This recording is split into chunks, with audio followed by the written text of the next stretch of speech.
అతి పరిశుద్ధుడా స్తుతి నైవేద్యము నీకే అర్పించి కీర్తింతుము.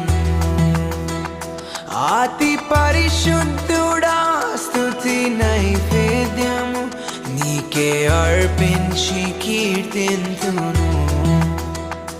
నీవు నా పక్షమై నన్ను దీవించగా, నీవు నా తోడువై నన్ను నడిపించగా, నీవు నా పక్షమై నన్ను